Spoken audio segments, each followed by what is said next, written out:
Welcome to my Gryffindor Common Room diorama. It's taking me forever to make, so this video will be in two parts.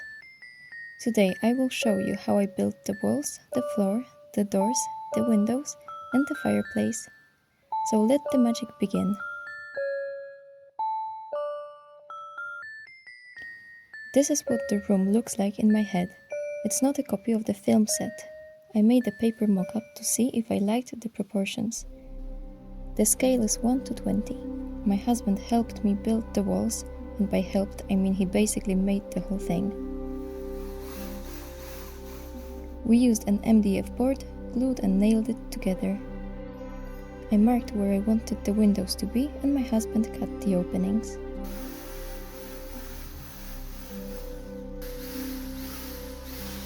I made the floors using popsicle sticks. This is one of my favorite tools for making minis. It's called an angle cutter.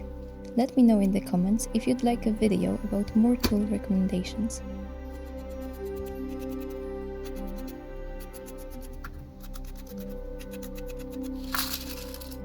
I glued the floor panels with wood glue. This was gonna take forever. Fortunately, I remembered a helpful spell, Locomotor Floris. This video will be full of such magic tricks, so please forgive me.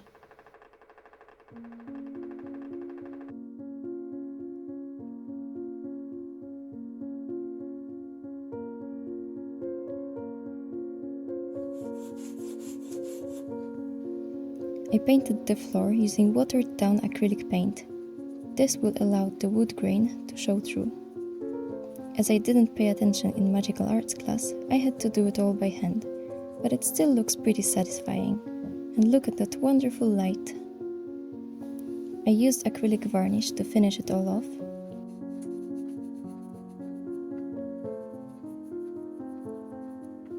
Now it's time to make the doors leading to the dormitories.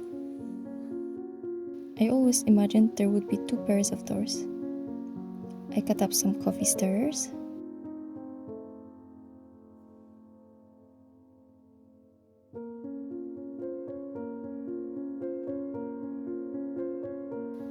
Then I glued them to the cardboard.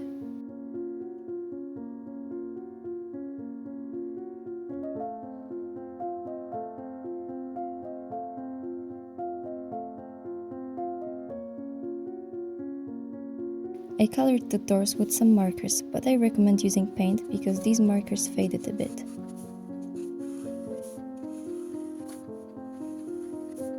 Now it's time to make the door handles. Oops, there we go. I used some wire and beads.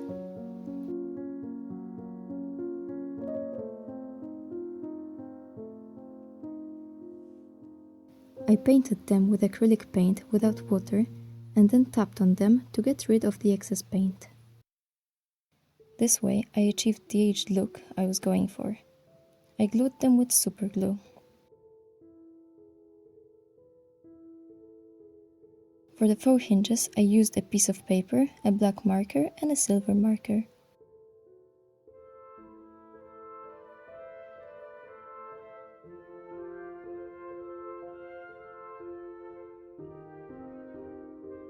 It was time to make the windows. I had an initial design in mind, but I ended up changing it as I went along. I used a plastic lid for the glass and traced the lines with a CD marker.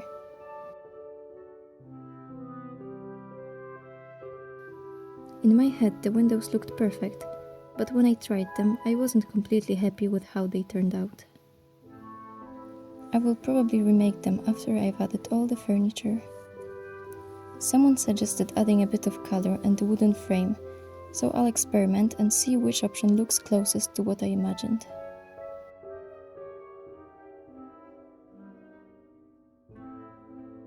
To make the windows look aged, I applied ink mixed with alcohol, making sure to draw on the side without the marker, so the lines wouldn't smudge.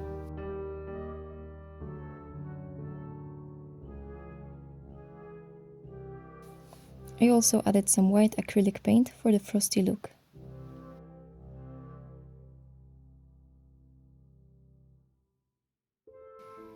Then I added nail UV varnish, totally forgetting that there was plenty of sunlight, so it started setting a bit too early.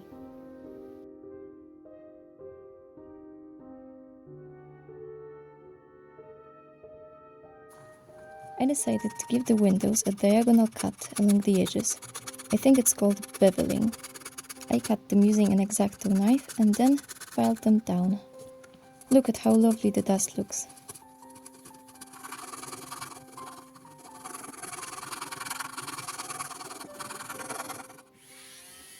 I sped up the process using a rotary tool, but I mostly did it by hand.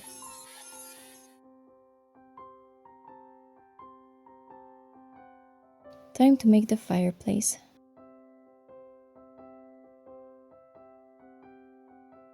You can stop the video to write down the measurements. Please remember that this is 1 to 20 scale. To convert it to 1-inch scale, please multiply each measurement by 1.6. Also, take into account the thickness of your base wood. I'm using 1mm balsa and I had to make minor adjustments. I usually measure as I go because I'm horrible at planning beforehand. I painted it with acrylic paint and stuck it under a heavy book for drying so that it wouldn't bend, but it did anyway.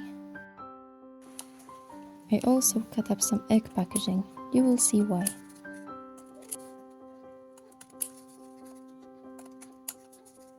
I had a button that was perfect for this project.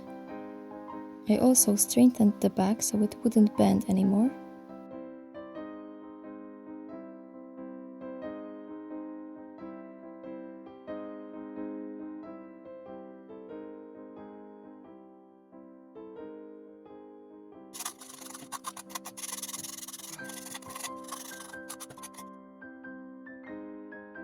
I glued the button to the fireplace using paper glue and some tape for extra security.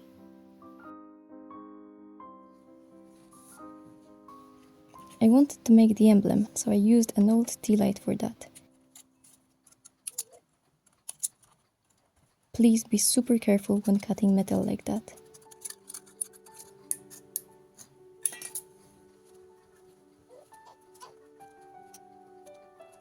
This is my first time ever doing a voiceover, if you can't tell, so if you have any tips, please share them below. And thank you so much, Nessie, for your help.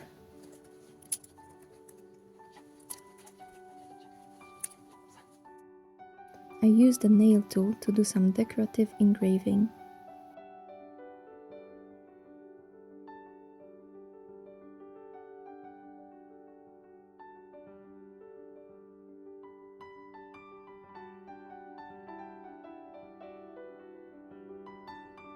I added some balsa to make it easier to glue the emblem on.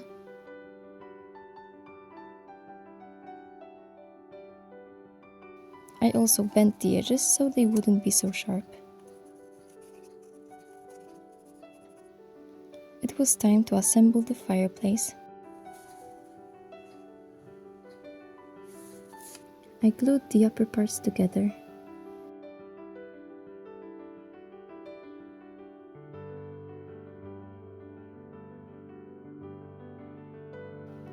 Later, I glued them to the shelf. As you can see, I had to add a bit of balsa because I made a mistake in the measurements, but it's okay, it won't be visible. Then I glued the lower inner parts to the lower front part.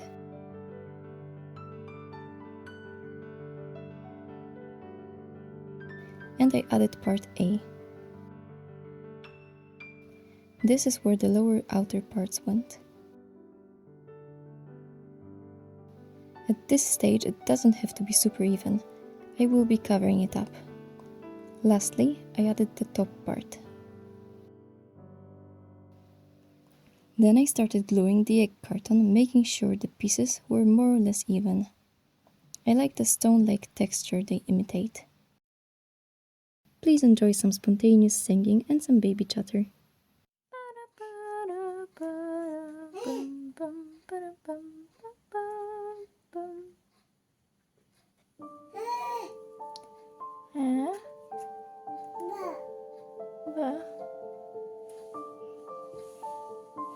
It was time for some magic. Oh, there we go. I wanted to achieve a more realistic look for the fireplace, so I made the paste out of soaked egg cartons. At first, I just glued it to the edges of the fireplace, but then I had a better idea, and I added some glue to the paste and it worked great.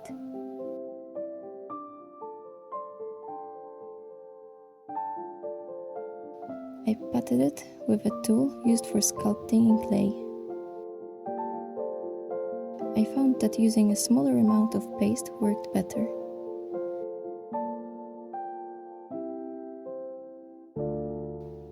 I really love the stone-like texture of this paste.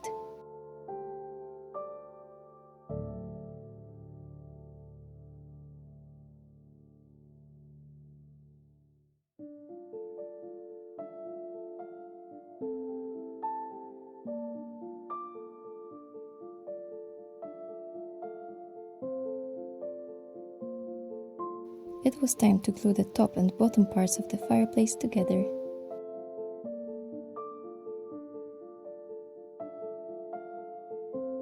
I used some acrylic primer for the emblem. I didn't use any water and I made sure my brush was dry.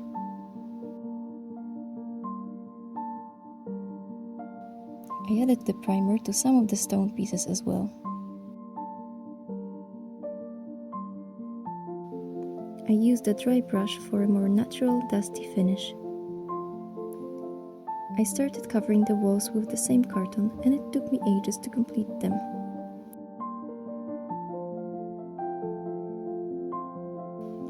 Here's a little bit of what the process looked like. As you can see, it involved a lot of measuring, drawing, cutting, dropping, gluing, and more dropping.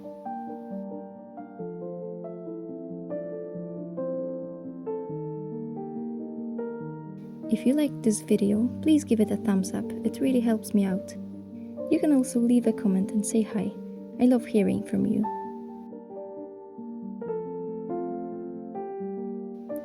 For the windows, I used a thinner layer of the egg carton. I just separated the layers so that they would bend along the curves.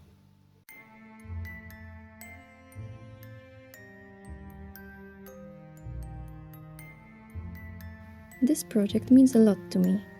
Ever since I was little, I've loved the Harry Potter books, and honestly, I still do. I always wanted to be at Hogwarts, and of course Gryffindor was my favorite house. I actually started filming this about a year ago when I was very pregnant and a bit short on energy, but I'm so happy I finally came back to it. So far it has taken me over 30 hours, but I'm really enjoying this process. I wanted to make a door frame, so I made it out of balsa, not worrying about being super precise because I would be covering it anyway. As with the windows, I used a thinner layer of the carton, and I also bent it.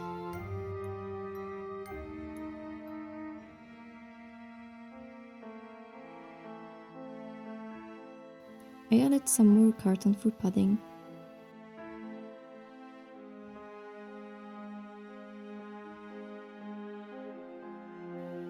I shaped it and added texture with a plastic tool.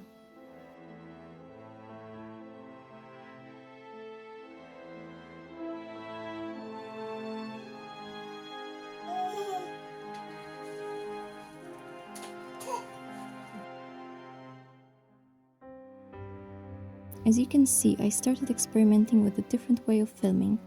Let me know if you like it.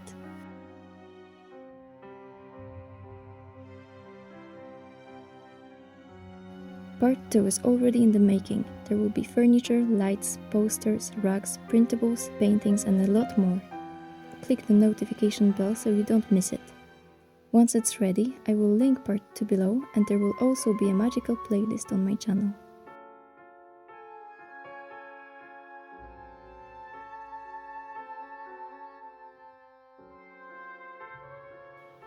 I made the back of the fireplace. Wow, there it is. I painted it black.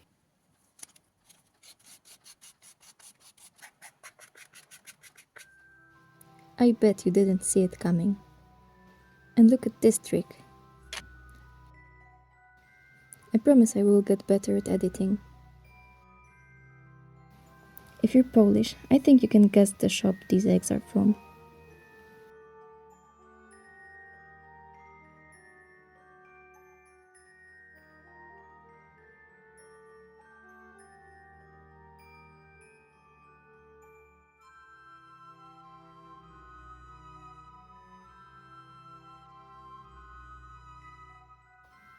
I also painted the walls.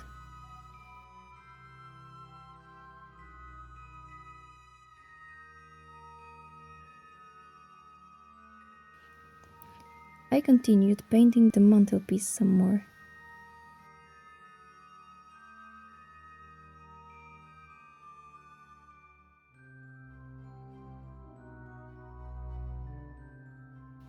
I added more grout around the lion to make it look like stone.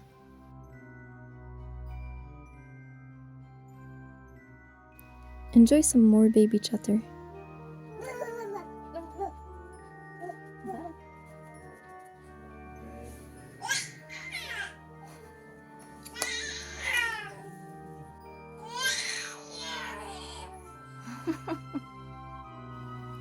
I decided to add some dry pastels to make the fireplace look more dusty.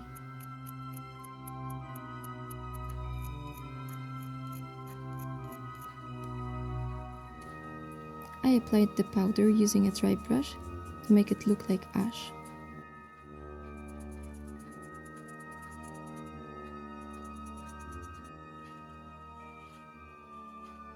The back part of the fireplace went outside like so. And I finally glued the fireplace to the wall.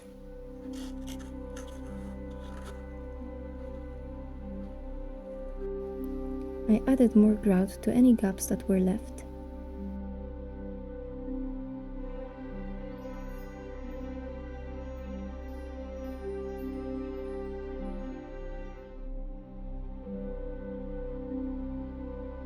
Lastly, I added some floor tiles.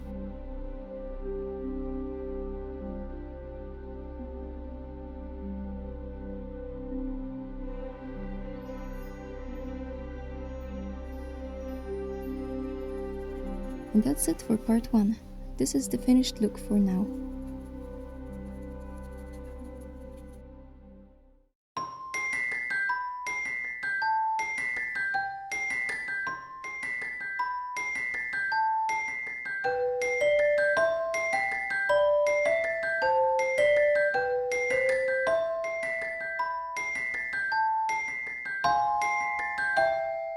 Thank you so much for watching and have a lovely day.